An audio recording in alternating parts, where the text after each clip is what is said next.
Hey, everybody, and welcome back to Inside the Force. Dave Cottingham here with Casey Cooley. Hello, everybody. How goes it? It's good. It's good? It's cold out there. Oh, yeah, it is Pretty cold out there. If you're in our part of the woods, that's true. It's very cold. 50 or so degrees, I think, in Florida, though, maybe. I think I heard that. And it was So raining it's all day today. Yeah. Unfortunately, we had some guys down there we know that were working. Yeah. Friend of ours, coworker of ours, actually spent the week down there at Disney. I think it was raining off and on all week. But we'll mention that. But yeah, this is for one, we apologize. It's been a couple weeks, but to be honest, it's been rough on the news. Yeah, it has. On Star Wars. And really just even the past few days, nothing even too crazy. There's been some rumors and Reddit things happening for episode 9, but nothing concrete. I think the whole anticipation at the end of the year, like, we're going to get a trailer. I mean, it is like died, I feel like. Yeah, it's died, but there's still some people out there like me and Cody at the office. We keep thinking, like, what is happening? Like, we're making our own fake deadlines. Like, okay, we're definitely going to get a title announcement Thursday. Then, like, we were disappointed because it doesn't happen. But it's just, it's too quiet. Are they really going to wait until Celebration? I would think that the title comes out before Celebration. Yes. And then, but do we see anything? It doesn't seem like we're going to see anything until, but it's still a few months away. So it is. It is. But yeah, I'm not going to be surprised if we don't see anything until Celebration. The first teaser, I guess, which would be heartbreaking. But yeah, because you do have a major movie in Captain Marvel coming out in March. So that would be. Yeah. I mean, is it possible we get a trailer then, and then maybe the behind the scenes video at Celebration? That would be cool. Or a little teaser for Captain Marvel, and then a bigger one. That's kind of, it could be one of those two things. That'd I feel cool. like. Yeah. But okay, so everybody, back to this episode. I think what we're going to do real quick is kind of go through what little news there is. There is some announcements that came through on the extra or canon stuff, like books and comics, that we can run through. A couple Celebration things. We will talk about a couple of you guys on Twitter actually mentioned to us about our opinions on the Vader fan film that landed by Star Wars Theory, a big YouTube channel out there. So we'll talk briefly about that too, and then a little bit more about Celebration. So that'll be our episode. First, I do want to mention, I think the big reveal, I guess, that came out a week ago, maybe, I think, was the poster that came out for Celebration. What do you think about that? It was nice. I mean, at first I saw the headline. I thought it was just a fan thing, but because I was not expecting anything like Celebration to release something like that. But no, it's really cool. Once again, they do. It seems like it's a slightly different style. I'm not sure, but I mean, it seems. I don't know. Maybe it's probably the same, but this feels much more like a Drew Struzan poster. Like, yes, very drawn look to it. But I think it's pretty cool, man.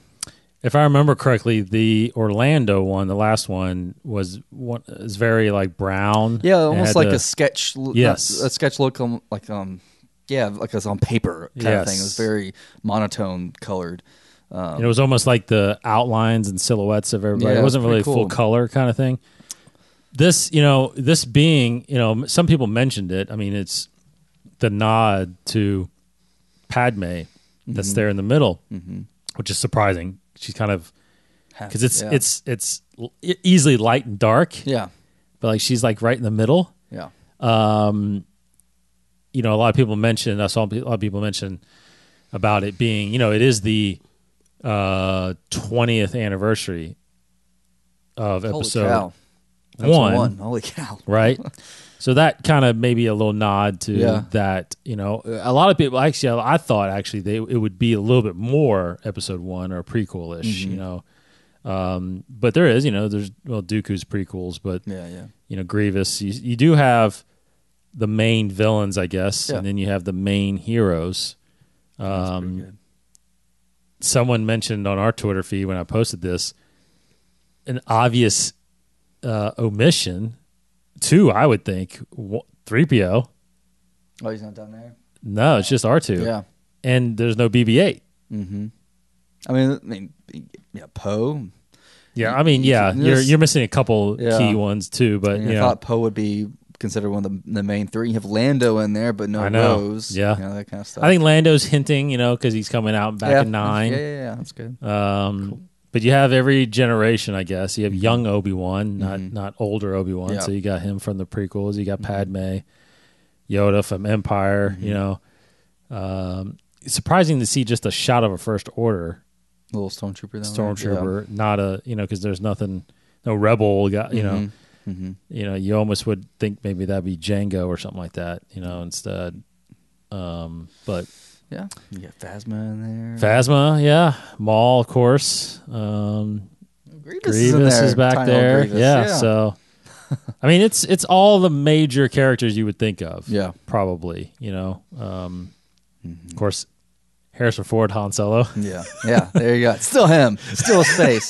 Doesn't look anything like Alden Ehrenreich. Yeah. So they messed up on that one. Yeah. So anyway, great little poster, I think, celebrate Chicago Celebration coming in April. Of course, we'll be there, but very cool poster. So other things that I wanted to mention were really cool. I mean, the big thing was the big announcement. Two big announcements in the kind of the reading category, I guess, or the novels. Yeah, Alphabet Squadron, which we mentioned, is going to be a trilogy. Yeah, that's crazy. I totally forgot about Alphabet Squadron in general. That was kind of announced a while ago, but suddenly it's sooner than we thought. But trilogy, that's pretty cool. Yeah, so this book drops, and it's by Alexander Freed, who did the Rogue One adaptation. Did Rogue One, and he did the first Battlefront book, right? He did. That's right. That's right. The first Battlefront book, which is I think right there, right? Yep. And I love Twilight Company. It was okay. Yeah, I mean, it was. I did like a lot of the tie-ins. Yeah, the audiobook was great. Yes. And the audiobook for Rogue One was phenomenal. I just finished that up. It was fantastic. Yeah. So looking forward to this. Now, for those of you who don't know, this is the first novel of a series now, trilogy, that will take place shortly after Return of the Jedi. And it follows a unique team of former Rebel pilots, each flying different class of starfighters, hence Alphabet. You see this. If you look at the cover, it's got the silhouettes of all the... You got the X-wing, the U-wing, the B-wing, the A-wing, and that's the Y-wing. And the Y-wing, yeah. So you have the Alphabet Squadron. You're following them as they struggle to end their war once and for all. What's really cool is it goes on to say, so you'll meet Imperial defector Eureka Quell, which I guess is the woman. Eureka? Yeah. Is she a castle? Is that Eureka, right? Sure. Until we can hear it. Eureka. Just say it with confidence, yeah. Eureka. I like that. Eureka Quell, who flies an X-Wing, and she and her teammates track down a mysterious, lethal force of TIE fighters. As it seems, they're getting their orders from none other than Republic General Hera Syndulla. What? So obviously, we all know she survives the Battle of Endor. But this is post-return. So, but not necessarily not necessarily post Jakku, Battle of Jakku. So it's probably within that year. Still. That's just first thing that popped in my head. Jason Syndulla. I know, right? What's he doing? He's born. This might be the first little. He's several years old at this point. Yeah, because he was 7, I guess, right? Or 7? I guess 6 or 7. I don't. Well, I think we're guessing at that. Honestly, I don't think it was said when we saw. It him. wasn't.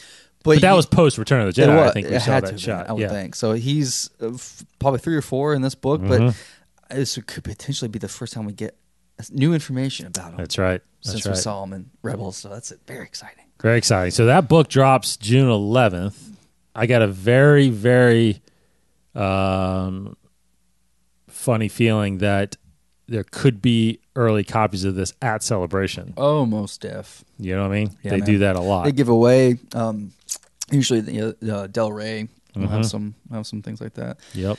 May have to I have to get up early to go over there because I tried to do it for Thrawn. Man, that was so hard. Yeah. And the last Celebration, I mean, there were some crowd control issues all around, but that booth when they were announcing the Thrawn giveaways, it was the Celebration cover, yes, right? It was the special edition or something. The white? The white was the original one. So it was, but the black, but it was different. Somehow it was different because the black one was a Barnes and Nobles, I think, exclusive, and I think they had some kind of. I can't remember. Yeah. Yeah.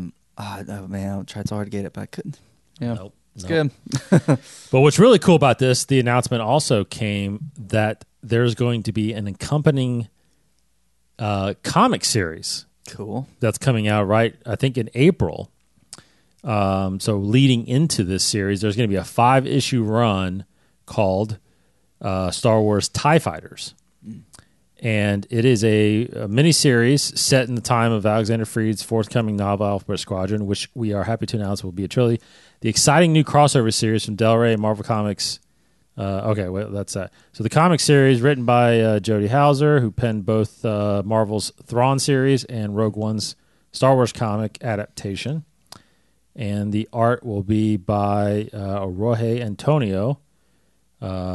His team includes he did some of the Vader series. Cool. So so this is about let's see, the rebels are traitors to the Empire. So in the last days of the galaxy, an elite squadron of TIE fighter pilots known as Shadow Wing is assembled to protect Imperial interests. So this is the Imperial side. The comic is the Imperial side, it seems like. Nice. 5-issue series leading up to the novel, which the cover there, right? That's the cover of the first issue. It's a pilot. Looks like he's got an X-wing in his sights. Well, he's got all kinds of stuff. Yeah, behind him there. Yeah, it's a big battle going on back there. Yeah, so cool. So awesome. Yeah, awesome. Looking forward to that. That's gonna be some fun stuff there. So on top of that, as far as comics go, staying on the comic side, there's that announcement about Galaxy's Edge, which is weird because I was always wondering, I was always confused how they kept still calling it Galaxy's Edge, even though now it's been revealed that it is the planet Batu, right? And it's the Black Spire outpost. Right. Well, they're coming out with a comic series and it's called Star Wars Galaxy's Edge, and it's about Black Spire Outpost. It is I think it's a 5-issue series. Also, I'm not sure it's a 5-issue miniseries. So it starts in April again. It's a 5-issue series. Now this one it will be focused. You will meet the infamous Doc Ondar. He is the Ithorian collector of rare antiquities, and you find out what happens when the First Order reaches the edge of wild space. So this is taking place during, obviously, post-Return of the Jedi, again, obviously. The key to saving this lawless outpost might just involve a job pulled long ago by none other than Han Solo and Chewbacca. Mm-hmm.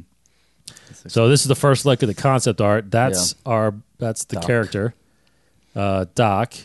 I didn't realize that's an Ithorian. That's the Hammerhead, yeah. The Hammerhead, basically, yeah. So he is antiquities collector on Galaxy's Edge. Series written by Ethan Sachs. He did the Mace Windu series. He did he did the Tale of the Jedi Master in the Age of Republic series. So that special comic that came out. Cool. Illustrated by Will Sliney, the artist behind the Beckett one-shot, as well as some solo Star Wars story comics. So there you go. So tons of comics, miniseries coming out. And I actually really do more and more now. I've kind of gone back and read some stuff. I read some of the Age of Rebellion stuff or Age of Republic stuff. Caught up on Vader, all that stuff. I actually really do like the 5-issue quick series. Yeah. You know what I mean? Yeah. Because the really good ones, like the original Lando one that Charles Soule did, was really good. The Han Solo one was really good. Leia was really good. Of course, what was that? Shattered Empire was really good. You know? Yeah, absolutely. So you got some good short series, stuff like that. I mean, of course, you got your ongoing ones that are still going. Star Wars is still going on. Dr. Aphra is still going on. The new Vader series is starting here soon. And then I think that actually might be it for the ongoing stuff. So anyway, cool. And that's obviously going to lead up to Galaxy's Edge, or for the Disneyland. The Disney, side, probably, right? yeah, the Disneyland is opening apparently in May, and then late fall, which is late November, early December, it will open up in Walt Disney World. So both the Disney World, Disneyland, it's the same outpost. Is it like just like a copy of both sides? Do we know as far as that? Is it just going to be they're both Black Spire outposts? Yes, right. As far as I know, they're both have Black Millennium Spire. Falcons and everything. I think so. It's pretty much a carbon copy. Yes, I think so. I wonder if this Doc character will be there. That would be really cool. Nice. Falcon's there, so yeah. for in this story timeline, that'd be pretty sweet. You know, now that I think about it, they actually shouldn't probably make them the same, but you would think if we're trying to make it realistic canon, like this is fitting, then yeah, they should be slightly different outposts. You know, they should be different outposts on the same planet. You know, the big question is, are they exactly the same? Yeah, because you can't have it be different looking. It's got to be smaller. I would say the one Disneyland has to be smaller because Disneyland itself is incredibly small compared to Disney World. Agreed. So I can't imagine them being how like too similar then. I mean, but then you're kind of messing with the canon a little bit, you know? Yeah, a little bit. There you go. Because I would assume that Disney, and again, that's why I think why one is taking longer than the other, because the Disney World one is probably bigger, right? Yeah. So I don't know. Disneyland would be interesting to see because they should be close to. I mean, it should be close to being done if it's opening in like 3 more months. Yeah, I need to look into that because I'm curious to see. Yeah, very curious how it works. Okay, another next thing was the. I'm trying to pull up my notes here, but I think the comics. I think that was it on the comics. The other thing I wanted to mention was. I think I sent it to you. We mentioned Alphabet Squadron. Real quick, the YouTube Kids. Yeah. If you haven't seen it, I thought it was pretty cool. They're putting out these by the numbers videos, which is really interesting. They're just basically running through all the movies real fast with like they've done one, lightsaber ignitions, how many lightsaber ignitions there were. How many times Chewbacca growls? How many times they say? I think it was how many times yes versus no. I think no was like like 100. Well, now because Lucas added 20 more in Return of the Jedi. Right, totally. But anyway, that's on YouTube Kids. Little short videos that they're trying to educate the young generation, the bad ones. The younglings. Yeah, that's pretty neat. So go check that out. Curious, the Star Wars show hasn't come back yet, I don't think. Right, yeah. I don't think so. Again, it's just really quiet over there right now. What are they doing? I don't know. Still on holiday, I guess. I don't know. Yeah, They're still shooting episode 9. I'm pretty sure that's still going on. Are they actually still? I think it's winding down because we've seen some reports, some rumors that they think maybe John Boyega has wrapped, maybe maybe Adam Driver has wrapped. So I think it's slowing down, if not wrapping soon. But still, I mean, we already knew going into it that it was going to be a super long production. But if Adam Driver hasn't wrapped yet,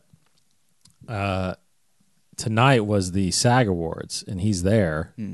So he either took a break from filming and going back, or he's done. Well, he's about to go on Broadway with really? Kerry Russell. Actually, there was a photo on another Star Wars person. Yeah, there was an Entertainment Weekly first look on this play, and it was hilarious because there was a picture of Adam Driver and Kerry Russell laying with each other on a couch. It was like a very stylized photo, fashion style photo, but people were joking that it was the first look of episode 9. Like, what kind of movie is this going to be now? You got Adam Driver and Kerry Russell laying down with each other.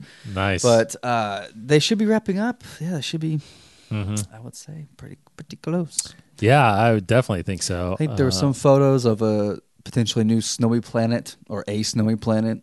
There's every now and then you get a new little leak on Reddit. If you guys are out there on Reddit pretty frequently, you may catch a little snippet of something happening at Pinewood or something like that. But there's been no leaks. I mean, it's been very tight. Yeah, JJ's got it on lockdown, man. Yeah.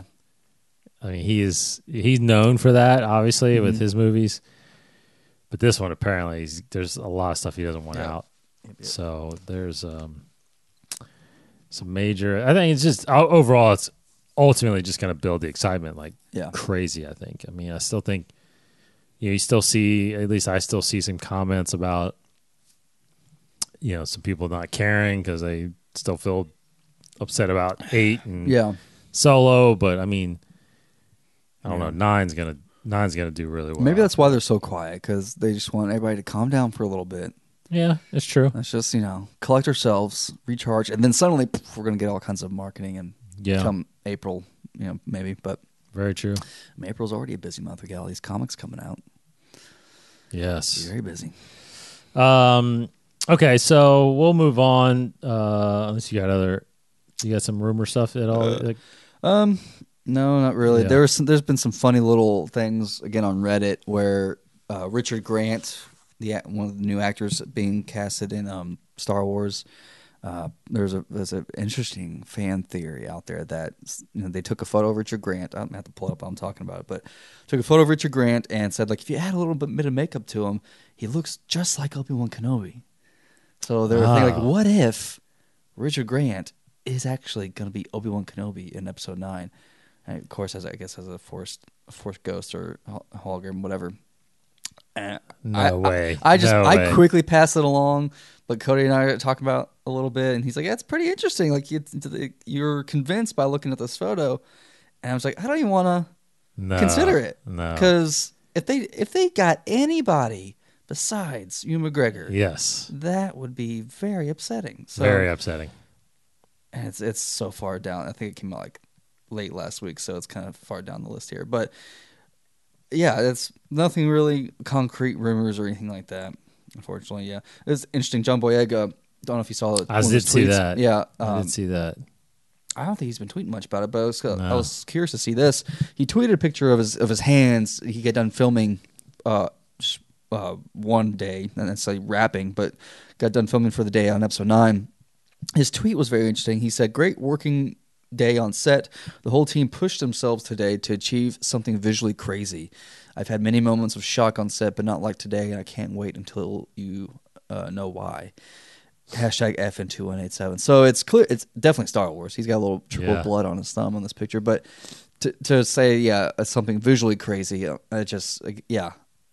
little excitement. I'm just, a little nugget like that gets me really excited. Yes. So I cannot wait to see what is happening. Yeah, I've heard some other shows talk about some of those rumors. I think about Grant. Yeah. Whether or not he's either maybe Palpatine also, or I never heard Obi-Wan, but I heard some other guys. But they're like, they just like I think we're saying it'd be just a major disservice if you didn't get Ewan, or if you didn't get Ian McDermott back. Because both those guys are willing to do it. As long as it fits in their schedule, I guess. But you would think that you would just make time to get them. Ewan McGregor has said many times, yes, I will do it. I know. Just say the word and I'll do it. And he came back and did the voice in Episode 7. He did. So it's like, there's no reason why. There's no reason. There's no way. I feel like I don't think he's going to have as big as a part as we think he's going to have, personally. Yeah, probably not. Basically like I don't know if you think about, you think about Episode 7, I mean, everybody speculated who, what's his name, Gus, who played Lord Santeca? Oh, my gosh. Max von Sydow? Yeah. And it's like, everybody thought he was like Kanan or Ezra. Yeah. It's like, and then he just ended up being a new character. Yeah. That died within the first 5 minutes of the movie. Yep. I mean, he could be just an Imperial officer, or I mean, First Order officer. He could be. I mean, it'd be cool. What if he ended up being? I don't know. They're not going to do any flashbacks. I was about to say, what if he's like the older Hux, or like his father? Yeah, that'd be cool. You know what I mean? I immediately think of him as playing an Imperial, just because Agreed. he usually plays a villain, and he has such a great persona as a villain. But or could he possibly become? What if he's like the new Chancellor? Yeah, that'd be kind of cool. Yeah, I mean, absolutely. Because they're all gone. Yeah, there's no one there. I don't know who the next in command would be. It's like that show Kiefer Sutherland was in.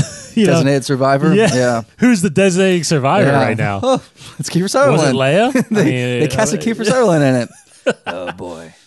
That's interesting to think about. So I don't think Kerry Russell the same way. I think they're not going to be totally as significant as we think. I think they're going to be new characters. And, there's so many rumors about Kerry Russell out there. Ray's mom is a big one. Yeah, a lot of people were flocking to the Mara Jade rumor. Oh, fan theory. I should say rumor, but fan theory of Mara Jade. But there obviously there's no evidence. I don't really concrete evidence to suggest it. So it's all speculation. And I do think we're not finished with Rey's origins. I like to hope so. Yeah, but I mean, I don't know. Again, whether it ties to Luke, I'm not sure anymore. Because I remember in episode 7 when we speculated, my big thing was that she's a Skywalker and she's Luke's daughter. Oh yeah, that was so positive. But I've heard rumors, people talking about maybe that truly it could be Leia's, somehow tied to Leia, and somehow it's Kylo or Ben and Rey are brother and sister again. There's that whole rumor set, and I would totally be fine with that. I mean, I don't think that's. I don't know how they would figure that out, but the big discussion. One of the big discussions on Reddit is people just talking about what's going to happen with Kylo at the end. Of course, is he going to survive? Is he going to die? Is he going to get redeemed or not redeemed? But the big question is he going to be redeemed? Or even so, should he be redeemed? Is he redeemable? And could he potentially be redeemed in 9, at some point? So I don't think he's redeemable. As a whole. I think he's otherwise. Unlike Vader. Vader never became the master, right? He was always the apprentice. Kylo's the master, and that isn't. I don't think there's any going back now, but we'll see. In 11 short months, right? Yeah. In 11 months. So, good shift into what's been the hot topic over the last couple of weeks with the fandom is this Vader fan film that's been making the rounds, topped millions of views in a matter of a few days.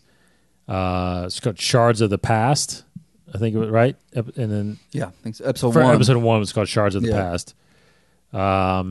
I think it's simply Vader is the series, done by Star Wars Theory, which is a big YouTube channel that's got 1 million subscribers.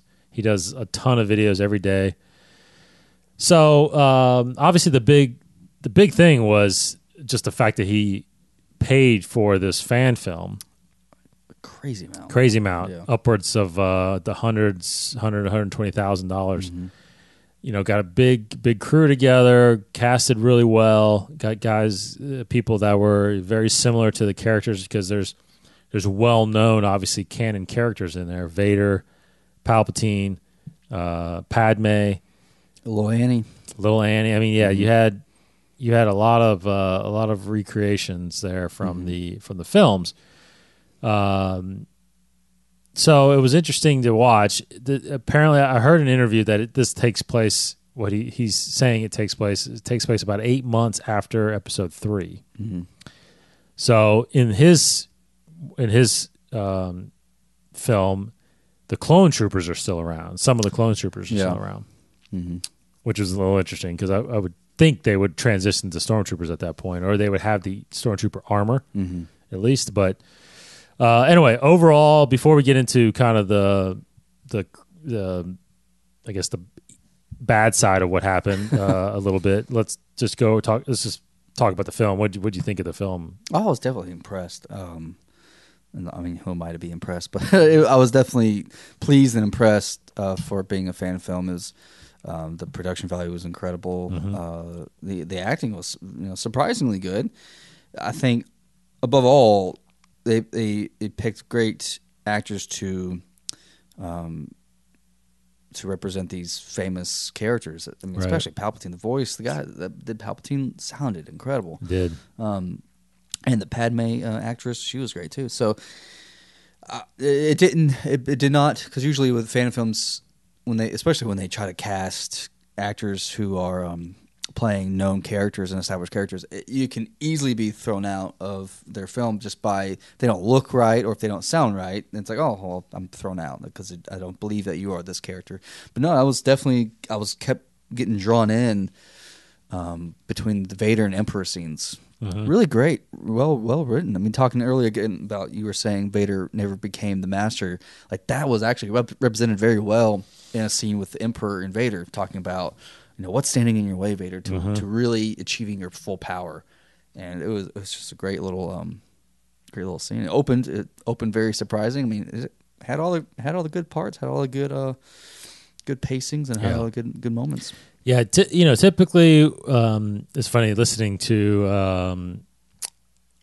the Collider Jedi Council. Right. One of the guys on there. It's funny because he's not big on the fan films. Like, I'm not interested in the fan films. Yeah.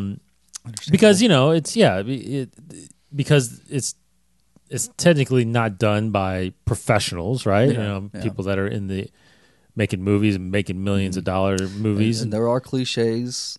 Absolutely. With fan films. There are, and it could be well shot, but maybe the acting isn't that good, or it could be really well acted and it's not shot that well, so you have the mixture.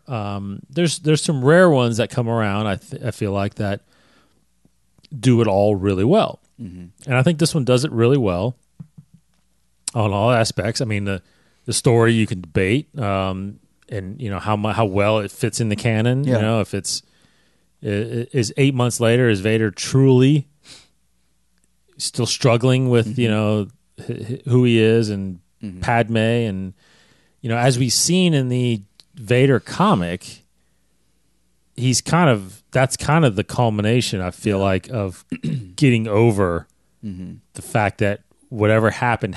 I am now this person, and I am now, and it's not until the knowledge of a son that he is starting to question his allegiance. Then, you know what I mean? Yeah. So, so like any fan film, it's not canon fully, and it's hard to fit a fan film in the canon, especially with major characters. That's why I personally gravitate more to new characters. Yes, yeah. Because you can actually feel like the Odyssey guys that made, those are new characters, different people. It's easier to think of them in the Star Wars universe. Yeah. Because you won't get their you don't have the context of the pre-established kind of like. That's right. I already know what he should be saying, what he should be doing, and how he I already feel like I know how he would react or she would react in this scene. But yes, yeah, you don't have that with new characters. No, and I love hands down I love the attempt to cast people that look like the people that were in the movies, because it's hard to, obviously you're not going to get Ian McDermott or Natalie Portman to come back and do that. Vader, again, it's easier to do Vader because it could be anybody underneath the mask. So a Vader fan film, again, it's great. I mean, we've even kicked around thinking about a Vader film or something, or Vader, because that's somebody again, I think depending on how deep the story is, I mean, if he just shows up like a Rogue One thing, it could be at any point in time, and he is who he is at that point. So, but I think overall it was overall, hands down, it was so well done. He did it right in the sense that he hired people that were knowledgeable, and he co-wrote the thing with somebody that was a writer. He hired a director that knew how to direct. He obviously hired a whole crew of people that knew what to do about visual effects and how to shoot things on a set. So, hands down, he spent his money right. Yeah. So then we get into the release of the thing, and according to Star Wars Theory, he had no intention. Maybe I'm getting this wrong, but I don't think he had any intention of making money from the thing. Mm-hmm. But after the release of it on YouTube, after a day or two, his video got flagged for a copyright infringement on the music. Now, he says that it was they re-recorded a small portion of the Imperial March, but it still got flagged as being copyrighted, right? Yeah. Because in all purposes, it is still copyrighted. I mean, you can't, even if you change it, there's still tones in there that are copyrighted, right? Mm-hmm. So Disney, or not necessarily Disney, but Disney and Warner Chappell, which is the music company that owns the Star Wars music, I guess, or rights to the Star Wars music, they flagged it and started putting ads on the video. So technically, they were collecting the money from people viewing this thing, right? So of course he apologized, set out a video that said, "Sorry guys, but this is what happened. You're going to see ads on this video. That was never the intent. They're claiming the copyright. They're making all the money from it. Blah blah blah. That's fine, you know." And he said he was okay with it, but obviously he wasn't. He was disappointed. Some of the fans came to his backing, obviously, and said that this was a wrong thing to do, and I don't know. So I didn't really want to get into it and talk about it, but a couple of you guys on Twitter mentioned about it when I was asking for topics on this slow time in the Star Wars universe. So I don't want to get too political, but I guess what's your kind of thoughts on that a little bit? Oh, and so it's unfortunate. I think I thought I heard maybe that he had heard that he initially had reached out to Lucasfilm just to see if he can get proper permission. Maybe to get like for something. So good point. Before he started filming, he tried desperately to get hold of Lucasfilm. Never got anybody to return his call. Yeah. Finally, he got to talk to somebody on the Lucasfilm side, somebody on the branding side, or something on the marketing or branding side. They told him, "Look, you can do this thing. You just can't make any money from it, and you can't crowd fund it. Like you cannot raise any money to pay for this, and you can't make any money from it." So he had to pay out of his own pocket, knowing that he wasn't going to make any money from it. But of course, now what he's claiming is not Lucasfilm, but Disney is the one that put the mark on it and started collecting ads. But of course, now and then a quick update. Since all of this went around, they have removed the copyright claim. So now you can watch this thing ad free. And of course, he still cannot make any money from it. Yeah. No, I'm not surprised by how any of this went down. I mean, it's Disney, it's Star Wars, it's YouTube. So it's everything gets flagged. I mean, the Rise of the Troopers got flagged. So that's the way it happens. So it does stink if you did go through the efforts and you got permission to do this and all that stuff, but then suddenly now Disney's making money off of the work that you did. But again, it is their property, but it is still unfortunate. And I like to think that this guy is still hopefully getting more attention to his channel and his side and his work, and therefore getting more successful based off this film. But I do understand when it comes to like flagging the music, I do feel like Disney or Lucasfilm or whomever is getting more closed-fisted on the music side, because I always remember when we talked about doing the Star Wars Fan Film Awards. You go, when they were opening the awards, you go and you download their asset package. So you get a bunch of images that you can use for backdrops, sound effects, and music. but the music that they would give you was never really any good. It was never true Star Wars music. Right. It wasn't stuff from the films. They would give you a lot of sounded like music, a lot of sounded like sound effects. Even though the sound effects are better, but the music always seemed a little campy, a little cheesy. But I get it. That's what they wanted you to use. They didn't want you to use the actual copyrighted material. They wanted you to use this kind of sounded like music. So I get that. I get that. That they're cracking down on it, but it's still unfortunate. But it's still a good movie. You can still go watch it. It is. Sit through the ad. You can still watch it and still enjoy it. And I hope he makes more. Yeah, he's been talking about trying to do episode 2, but of course he's going to have to fund it himself, and he does pretty well on Star Wars Theory, and he was talking about that as well, being able to make a living off of YouTube.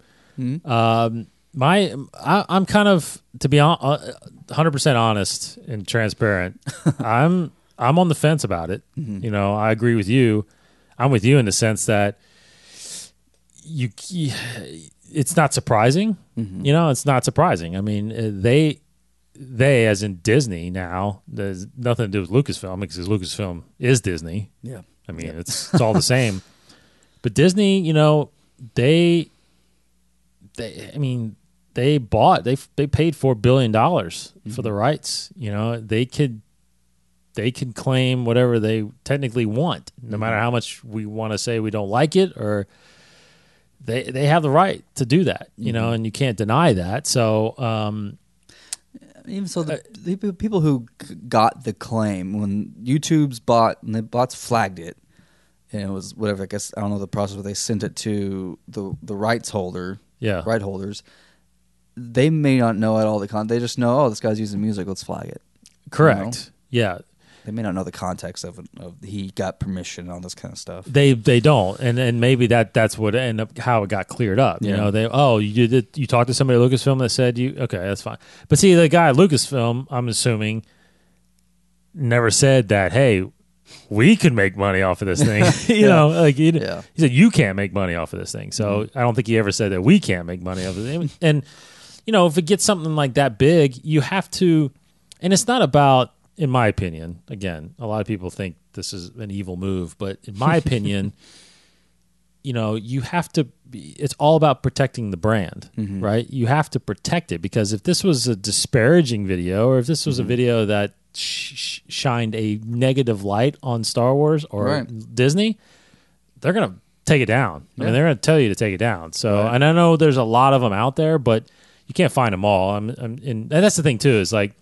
Music is so easier, like you said. Music's so easier to flag because you just got to hear it, or you can hear the tone.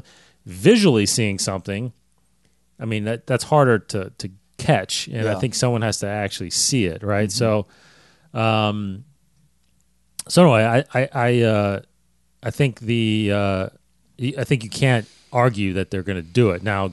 Good for them to remove it and let it be ad free. Yeah, but I will say that the only other side of it I will say is that I feel like guys like Star Wars Theory, and I think if you think about other channels out there like Star Wars Explained, and there's even Star Wars HQ, all these big Star Wars YouTube channels. I mean, I feel like you're making money from Star Wars. And you're doing well at it, right? I mean, if you're doing the channel completely as your job, I know there's, and again, I'm not knocking, there's a ton of creativity that goes behind the videos that are being made, but either way, it's centered around Star Wars, and it's centered around something Disney owns. So the fact that you're able to make money from it, I think is a very positive thing. I mean, I think you can't look past that. So, but it comes into question when you think, okay, I've got a channel that I'm able to do and make money from, and then I put my own money into this fan film, and now you're, trying to make money from it. I get that. I totally get all that. I do get that. Why are you doing this and not the others, and stuff like that. So, but now that they've backed off, it's fine. I think it makes sense that he's a positive voice for the fandom. That's which is really good. I mean, I've seen a lot of his stuff, and he's a very passionate person about it. I've tried to actually look up his real name, but I haven't found his real name. I keep have to call him Star Wars Theory, but and not that he even listens to us or anything, but it's like, he's doing a great service for the fandom. I mean, he's building awareness. He has a lot of people that listen and follow him. So he's got a pretty loud voice in the community. So thankfully he's using it as a positive note, and he's making films from it. So it's, I got nothing but respect for what he's doing. So again, I appreciate him for not verbally attacking necessarily Disney or Lucasfilm. Yeah, you know what I mean? Deal, yeah, exactly. Not saying like this social movement. Yeah, totally.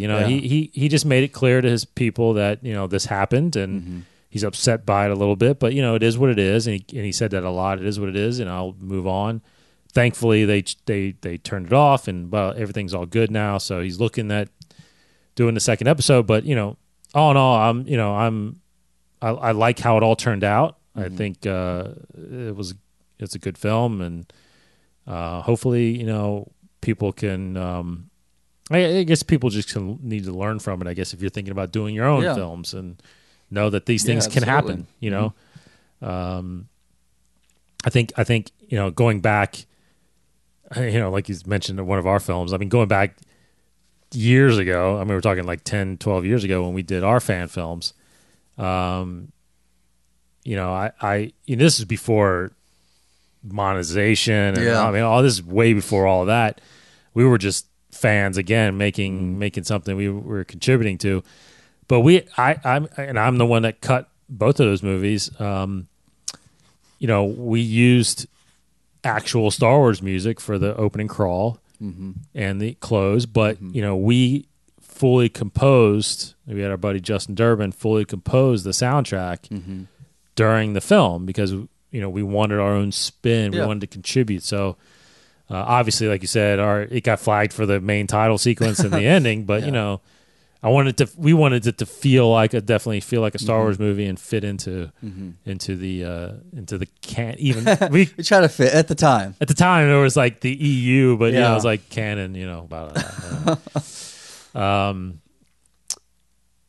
God, that's a long time ago. Yeah, it was. Yeah, it's good. I was in my young days. So anyway, Star Wars Theory, go check that out if you haven't already. I know most of you have because it's gotten millions of views. But I don't know. Is that enough on that? I guess. Yeah. Go watch it. It's fun. Yeah, go watch it.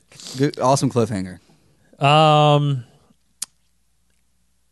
Yeah. Well, as we wrap up here, I just wanted to.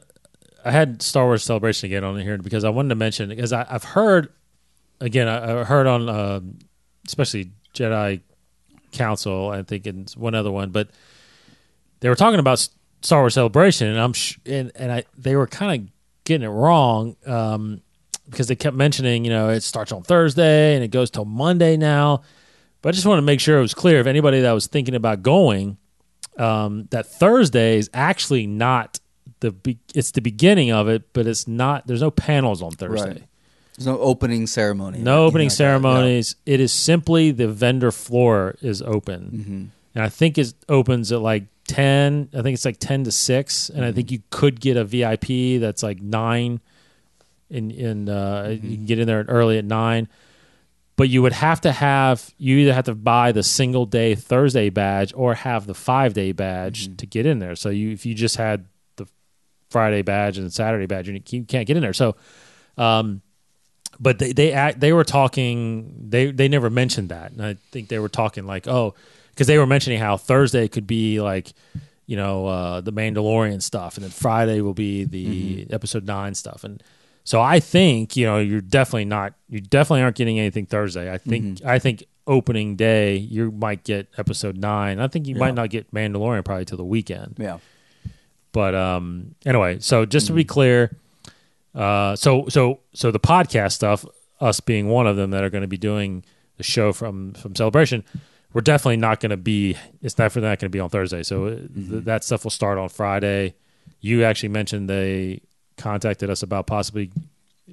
I mean, it could happen Monday, about Monday, too. right? Yeah, so we can go as far as Monday. definitely is a full-fledged celebration day. So yes. there'll be panels Monday. It's just an closing day. ceremonies will be Monday. That will be normal day. I mean, it's great Thursday. Get all your shopping done for the most part Thursday. Yeah, totally. All the toys and shirts and stuff like that. Yes. And that's one. And then kind of bringing it back a little bit. That's one reason why people are thinking that the title for episode 9 will come out definitely before Celebrations, because you got to buy the T-shirts that say the title name. That's true. At Celebration, that is true. Have it ready before you go to the panel Friday, so you can buy your episode 9 blah blah blah shirt. That's what's going to be called. Blah blah blah blah blah. Absolutely. Yeah. And then because I'm going to be like, after I see it, be just speechless. Buy the shirt for Thursday. Go see the panel Friday. So hopefully that is the case. But I mean, of course, they'll have their special releases and stuff, merchandise-wise, I'm sure, throughout the weekend. Yes, agreed. So that's all I want to really mention. That we'll let everybody know as soon as we know more, and we'll be there that weekend. So the last thing I'll do, I did want to talk about a couple of little shout-outs here, because we don't do this enough, and we definitely want to work on this year about getting you guys a little bit more involved and getting some stuff to you guys as far as some swag or whatever, because we'll definitely, I'm telling you right now, anybody that's going to be at Celebration, that's going to come listen to us or sit in the room with us, we will bring some giveaway stuff. I love giving stuff away there. It was good. That was like the best part last year. Yes. Those kids got the graphic novels and everything like that. It was a lot of fun. We'll have some toys, some books. I mean, there'll be all kinds of stuff I get away. I actually I was actually cleaning out my closet. I've got a ton of stuff I can take up there. So I will bring up some stuff this year. Come see us. And we're working on, obviously giving a guest as well. So, but I did want to mention, a couple of shout outs on Twitter, because especially on Twitter, just because I do a lot of the interactions on Twitter with everybody. But some listeners that interact with us a little bit, that provide us some questions and leads and stuff like that. One I wanted to mention, and I, God bless this guy if he actually does listen to all of these podcasts, but I did want to mention a guy named Ryan Bullock. He goes by Razakrian.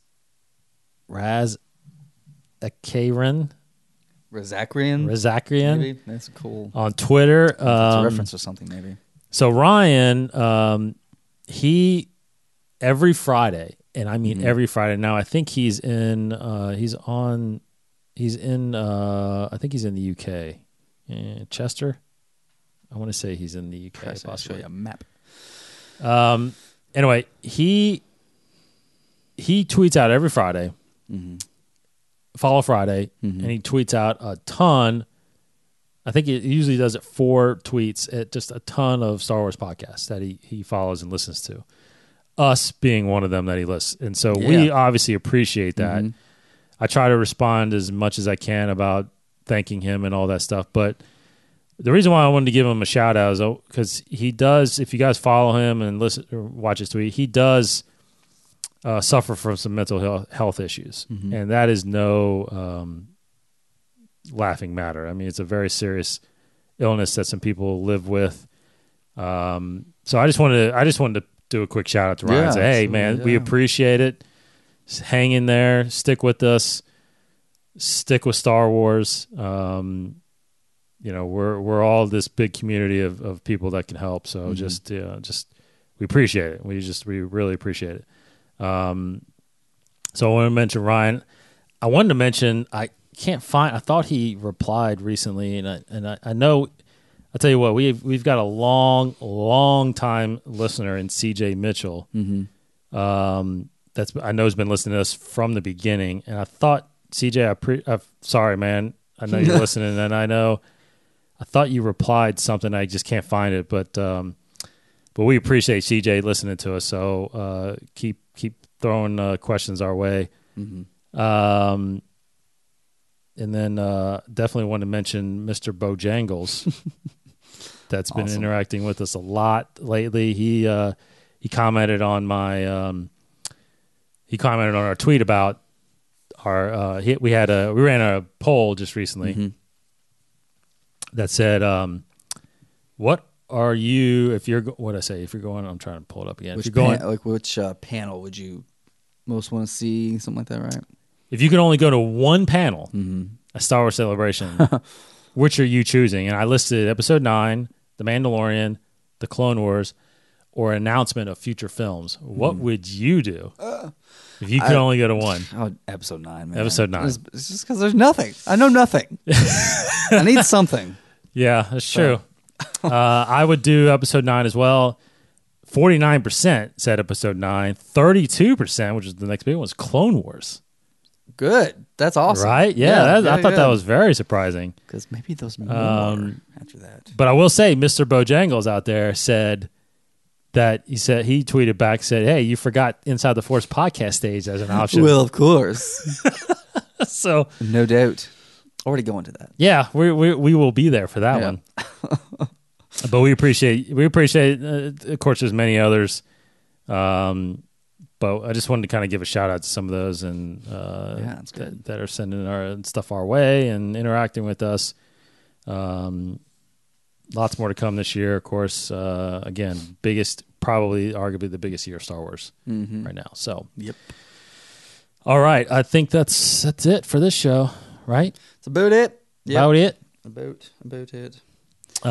Thanks everybody. Of course, we will be back next week. Hopefully, we got some more big news to talk about. But we'll definitely bring up some topics and keep talking about Star Wars. We appreciate everybody at Inside the Force for all your social media needs.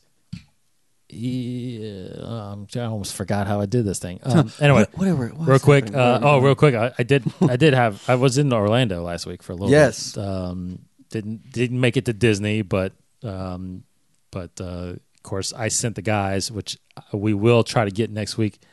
I sent the guys to the Void. I saw them post about it. I'm like, yes, that's fun of them. So nice. Russell, Chad, and James. Chad and Russell obviously have been on the show a few times.